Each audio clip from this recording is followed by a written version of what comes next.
"Please, Mr. Ogre, may I come in?" said Pennyroyal, and the ogre opened the door, and the little boy began to walk around the castle looking at all the things. There was one room filled with bones, but the ogre was ashamed of it, and did not want to let the little boy see it. So when Pennyroyal was not looking, the ogre just changed the room and made it small, so that instead of a room full of bones, it became just a box of jackstraws. And the big elephant he had there to play with he made into a lap elephant, and the little boy took it in his hand and stroked its tiny tusks. And anything that could frighten the little boy the ogre made small and pretty, so that they had great times together. And by the ogre grew smaller and smaller, and took off his ugly old face with the long teeth and bushy eyebrows, and dropped them on the floor and covered them with the wolfskin.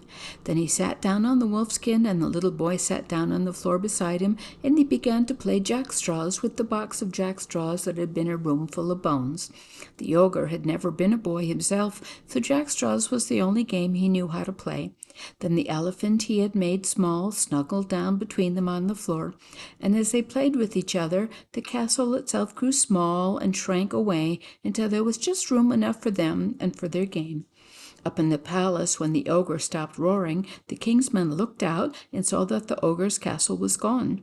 Then Roger, the king's son, called for Pennyroyal, but when he could not find the boy, he saddled the black horse Hurricane himself and rode down the valley to where the ogre's castle had been.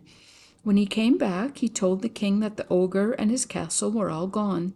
Where the castle stood there was nothing left but a board tent under the oak tree, and in the tent there were just two little boys playing jackstraws, and between them on the ground lay a candy elephant. That was all. For the terrible ogre was one of that kind of ogres that will do to folks just what folks do to them.